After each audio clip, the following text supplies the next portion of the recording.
What I'm about to tell you may forever change the way you perceive betrayal.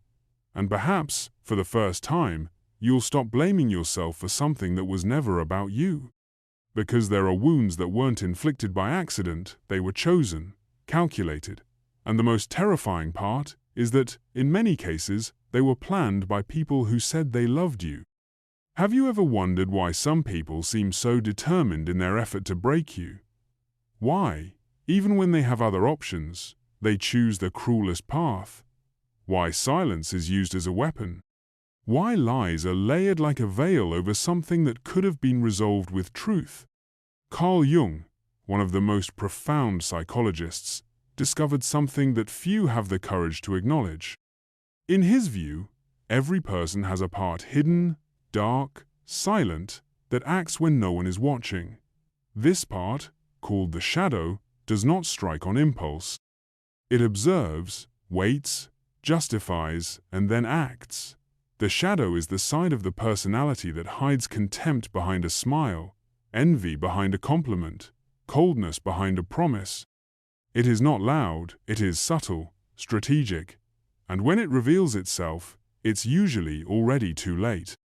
According to Jung, what many call emotional mistakes are, in fact, clear manifestations of the shadow acting with a specific purpose. If someone hurt you deeply not only through their actions but through a coldness that seemed intent on erasing you from existence, it wasn't weakness, it was dehumanization. Jung argued that when the shadow attacks, it no longer sees a person in the other. It creates an internal narrative that justifies the harm done, turning the other into an object, a problem, an enemy. He deserved it. She brought it on herself. It was just a consequence. These are not just phrases spoken aloud, they are silent weapons the shadow prepares long before it acts. They are inner justifications, carefully crafted so that the aggressor feels no guilt, only conviction. And this is what wounds us most when we are betrayed by those who once seemed close. It's not just the pain of loss, it's confusion, the collapse of logic, the breakdown of trust. You find yourself asking, was I too naive? Maybe it was my fault? Maybe I deserved it? But Jung takes us by the hand and shows us a harsh perspective. When the shadow acts with contempt, manipulates, or chooses strategic silence, it does not hesitate, it does not waver, it makes a decision. And the decision is this: you no longer matter, not as a person, not as a story. You have become a symbol in the mind of the other, a target to defeat, a weakness to exploit, an inconvenience to eliminate. It's hard to hear, but it is also liberating. Because when you understand that the cruelty was constructed, not merely expressed, you begin to heal with greater dignity. You stop fighting in a game that was never yours to begin with, and you start to notice the signs, the coldness in the eyes, the emotional detachment, that subtle sense that even while standing next to you, the person had already left on the inside. Jung urges us to look beyond the obvious, to understand that there are people who betray not out of impulse, but out of conviction. They believe you no longer deserve compassion. And that is the most terrifying part, because it means that, at some point, you stopped being a person to them, you became a target. And when the shadow sees a target, it doesn't feel it acts. But here's the question that challenges you. What if everything you've been through, the rejection, the rupture, the emotional abuse, is not a reflection of your vulnerability, but of the depth of your presence? What if what makes you a target is exactly what makes you unique? Sometimes, it's not the scream that wounds the most, but the silence. Not the silence of absence, but the silence of denial, the calculated indifference. The coldness that looks you in the eyes as if you never existed. Have you noticed that when someone decides to destroy you, the first step is rarely a direct attack? Most often, it begins with a subtle, almost imperceptible distancing, a longer pause before replying, a gaze that no longer seeks yours, a shift in tone that can no longer hide the contempt. But what Jung observed goes far beyond outward signs. He was one of the few who dared to name what happens within the psyche when someone begins to justify the harm they are about to inflict, as if the mind must first construct a convincing story so that the heart can endure the cruelty. And it is precisely then that contempt is born. Do not confuse contempt with anger. Anger still sees the other, there is still conflict, disappointment, presence. Contempt is more dangerous, because it kills before it attacks. For Jung, contempt is an advanced stage of the shadow. When someone reaches this point, the other has already been fully dehumanized within the inner structure of the mind. The person has already built arguments, images, versions.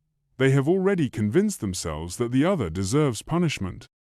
And that punishment can take various forms: ignoring, mocking, betrayal, or even more cruel, subtle manipulation, until the other begins to doubt their own sanity. Jung said that a person is only capable of inflicting intentional harm when they create a moral narrative to justify themselves. In other words, the aggressor must believe they are doing the right thing, even if that right is false, distorted, or cruel. That's why you've probably heard phrases like, "I only did it because he pressured me too much," "She needed to learn a lesson," "I had no other choice," "Don't be fooled." These phrases don't explain, they conceal. They are masks of the ego, protecting the shadow. They are rehearsed speeches meant to preserve an external image, while internally, the person has already given themselves permission to destroy. And the most disturbing part is that none of this requires open conflict. Contempt often emerges in silence, in omission, in the decision to pretend the other person no longer matters. It is emotional murder carried out without a sound. But there's something few people notice. The more unconscious this process is, the more dangerous it becomes. Because the aggressor doesn't believe they're causing harm. They believe they're simply defending themselves, walking away from something toxic, setting boundaries. And that's exactly why the victim feels so confused, because the gestures are contradictory. The person still says, "I care," but their actions scream, "I've destroyed you." They still send a message but then disappear for days. They say they want to talk but don't actually listen. They present themselves as mature but resort to childish manipulation to avoid responsibility. At this point, doubt begins to eat away at the victim's mind. This is where many become lost, trying to rationalize what has no logic, trying to explain neglect as a misunderstanding, a simple mistake, something that can be fixed with more patience. But it's not about patience, it's about clarity of mind. And Jung knew this. He said that the greatest mistake of those who suffer from emotional abuse is the attempt to fix the other person, when in reality, they need to turn inward, restore their connection to their own center, remember their worth, and reject the guilt that the other person used as a trap. The truth is, when someone starts treating you as disposable, the issue is not your worth, the issue is the other person's blindness. And if you don't learn to see that clearly, you risk absorbing contempt as part of your identity, carrying guilt that was never yours, accepting a narrative in which you are weak, when in reality, you are simply too sensitive to live among those who exist in numbness. And perhaps, just perhaps, your greatest strength lies precisely in that, in your ability to feel, to see, to refuse to participate in a dark game. Because the one who feels deeply also heals deeply. And it is in that process of insight that true liberation begins, not from the other person, but from the illusion that you need the approval of someone who has already destroyed you from within. There is a form of cruelty that does not yell, does not shove, does not strike. It watches you, smiles at you, studies you, and waits for the exact moment when you let your guard down to begin manipulating your perception of reality. Carl Jung called this the projection of the shadow. But don't let yourself be fooled by the technical term. We're talking about something that can completely destroy your identity, and you might not even notice. A manipulator doesn't come as an enemy, they come as someone who understands you. They take an interest in everything you love, fear, and value, not because they admire it, but because they want to turn it all into a weapon. Have you ever felt like someone knows exactly where to press to make you lose control, as if every word was chosen with surgical precision to provoke guilt, doubt, or submission? This is no coincidence. It's a method. Jung discovered that manipulation requires more than coldness. It requires strategy, and above all, it requires a readiness to turn another person into an object of emotional exploitation. This is no longer about coexistence with another. It's about using another. The manipulator tests your boundaries through small distortions. You misunderstood. I never said that. You're exaggerating. If you step back, they advance. If you hesitate, they redefine reality. And gradually, you begin to doubt yourself. You start apologizing for things you don't even understand. You begin walking on tiptoes to avoid causing drama. And one day, you no longer know if there is any basis for your feelings, as if your internal compass has been recalibrated, and everything you once believed to be true has turned into a question mark. But here's a metaphor that might help you understand what's happening. Imagine your mind as a house with doors, windows, and rooms. You keep it open for the people you love. But the manipulator doesn't come as a guest. They come to rearrange the furniture, change the mirrors, hide the keys. And when you start stumbling over your own thoughts, they say, it's your fault. Have you ever experienced this? Have you ever caught yourself doubting yourself after interacting with someone who seemed kind? If so, write about it here. Because only those who have been through it understand the invisible exhaustion it causes. Manipulation doesn't require shouting.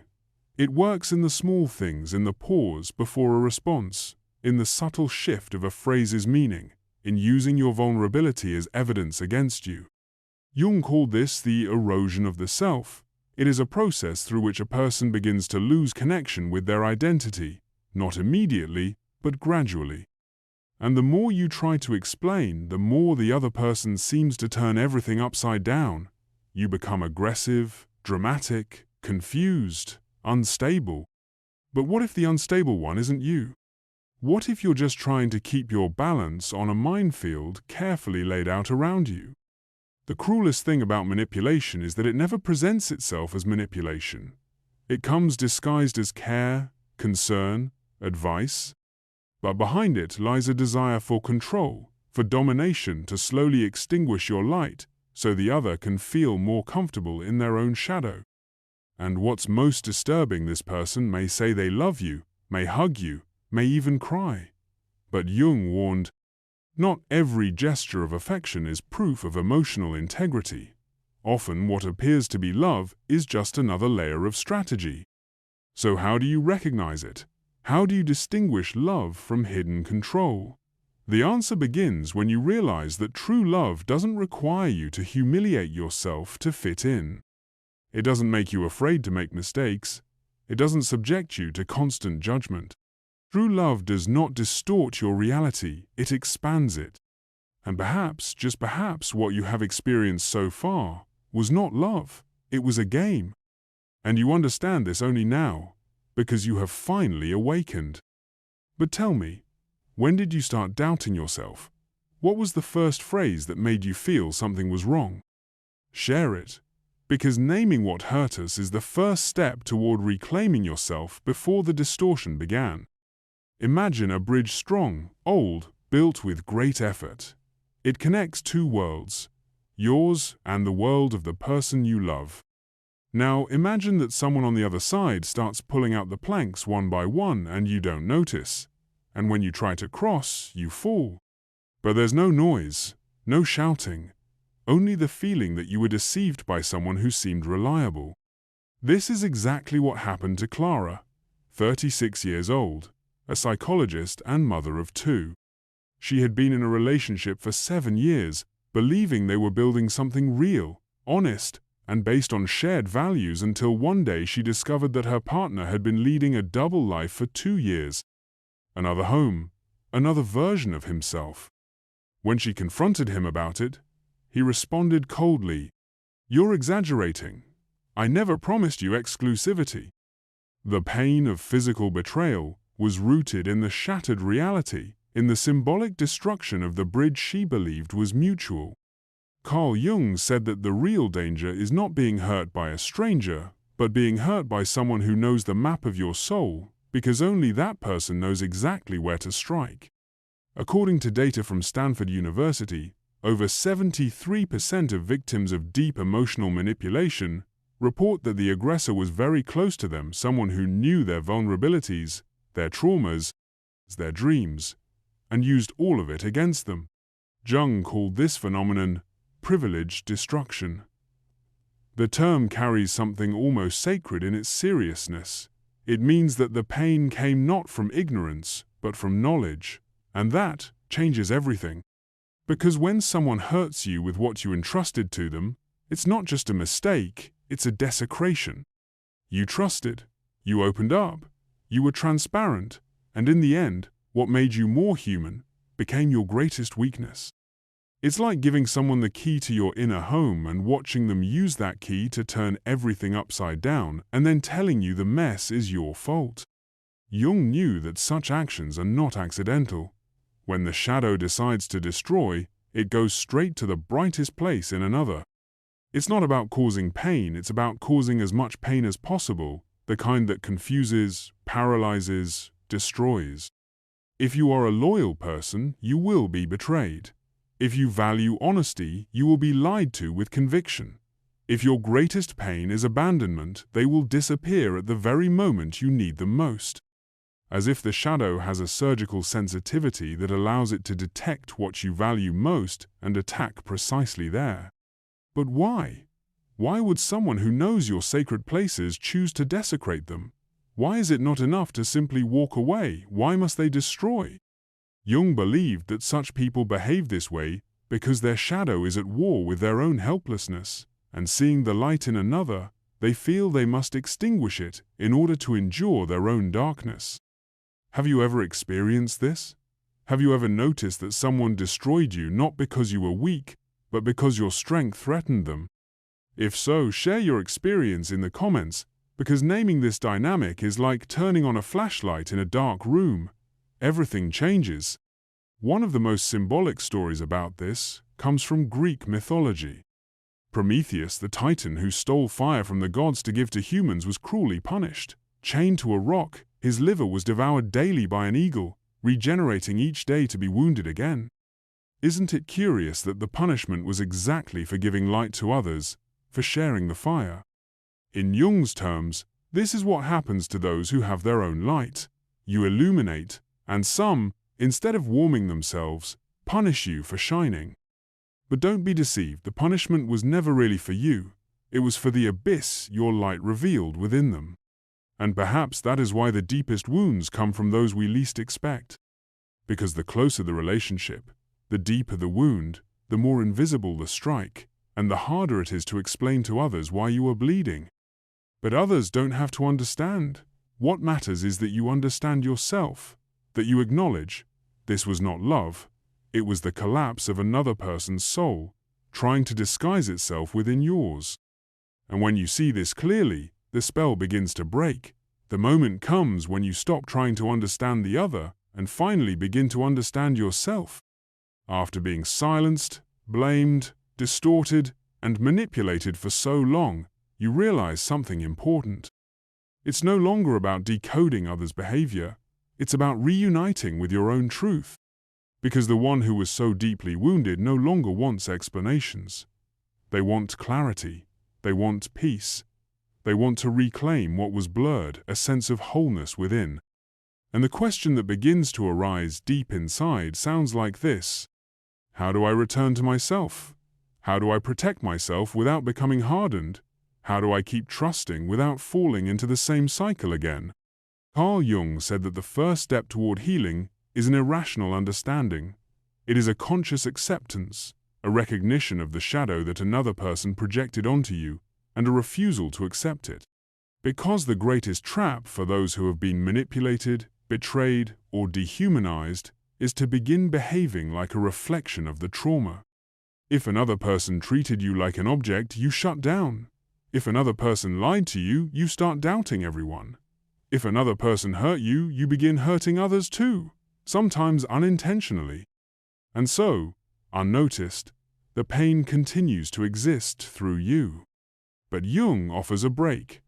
He calls us to act in the opposite way, to step out of automatic reactions, consciously choosing not to bring back into life what destroyed us.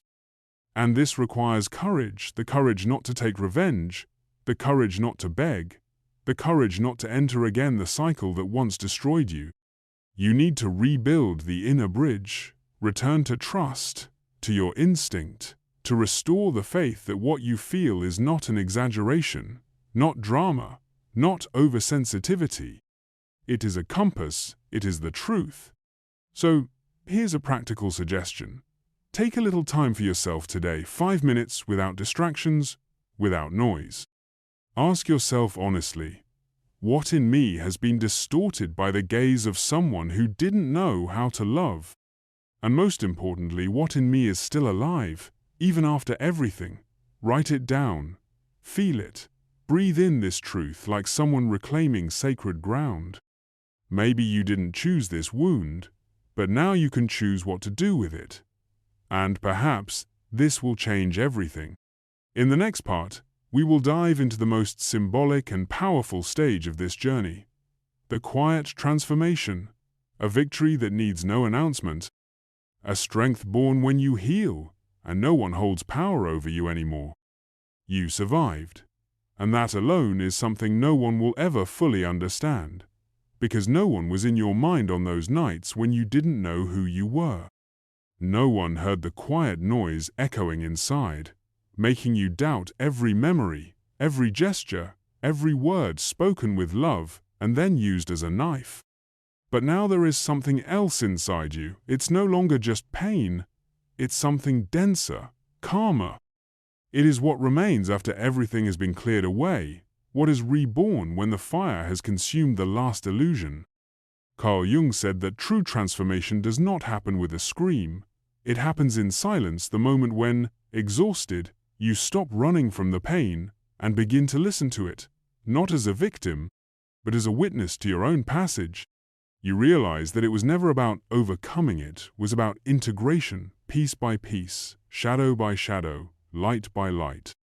And at that very moment, you begin to recognize something profound.